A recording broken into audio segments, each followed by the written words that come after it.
দেখো বন্ধুরা, আমাদের রায়তা রেডি হয়ে গেছে। জাস্ট অসাধারণ হয়েছে, খুবই সুস্বাদু লাগছে। আর চ্যানেলটা যারা নতুন দেখছেন একটু ফলো অ্যান্ড সাবস্ক্রাইব করে নেবেন, আর চ্যানেলটা একটু শেয়ার করে দেবেন। Thank you. নমস্কার বন্ধুরা, রান্নার পাঠশালায় আপনাদেরকে স্বাগত জানাই। আজকে একটা রেসিপি নিয়ে এসেছি, সেটা গরমকালে আমাদের শরীরের জন্য খুবই উপকারী। সেটা হলো রায়তা।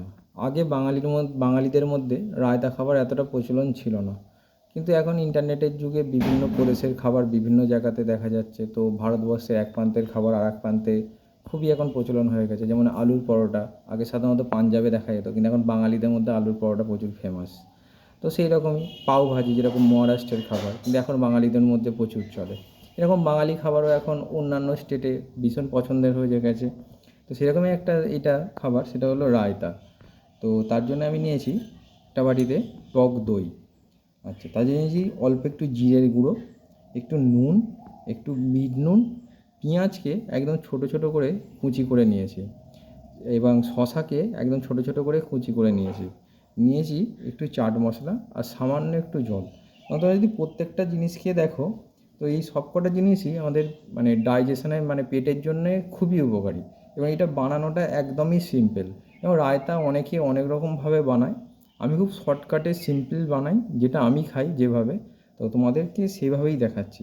তো এই টক দইটা রইল, তো এর মধ্যে আমি প্রথমেই মিশিয়ে দেবো জিরের গুঁড়োটা।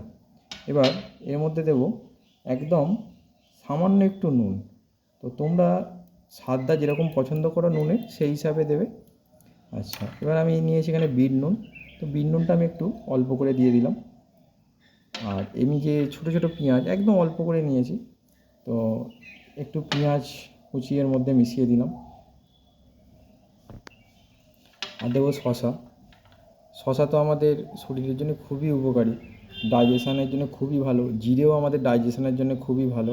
আর গরমকালে গরমজনিত যে সমস্যাগুলো হয়, লু লেগে যাওয়া বা যেই ধরনের সমস্যা, বা গরম থেকে গলা জ্বালা করা, এগুলো হচ্ছে এই গরমে পেঁয়াজ খেলে অনেকটা ঠিক রাখে। তো এটার মধ্যে এবার আমি দেবো খুবই সামান্য পরিমাণ একটু জল, কারণ আমার দইটা খুবই চাপ। তো সামান্য একটু জল আমি দেবো। তো এবার আমি এই জিনিসটাকে ভালো করে এটার মধ্যে মিশিয়ে নেব, যাতে সবকটা উপকরণ দইয়ের সাথে খুব ভালোভাবে মিশে যায়। খুবই সিম্পল। তো এটা মিশে যাবার পরে আমি ওপর থেকে এটার মধ্যে দেব একটু চাট মশলা। তো এই চাট মশলাটা দিয়ে আমি আর একটু ভালোভাবে জিনিসটাকে মিশিয়ে দেবো, যাতে সমস্ত মিশ্রণটা ভালোভাবে এটার মধ্যে মিশে যায়। এবং এটা এত টেস্টফুল হয়, খেতে ভীষণ ভালো লাগে এবং শরীরের জন্য খুবই উপকারী। আর আমি তো এই গরমকালে রায়তা ভীষণভাবে খাই। আর টক দইটা তো আমাদের শরীরের জন্য খুবই উপকারী।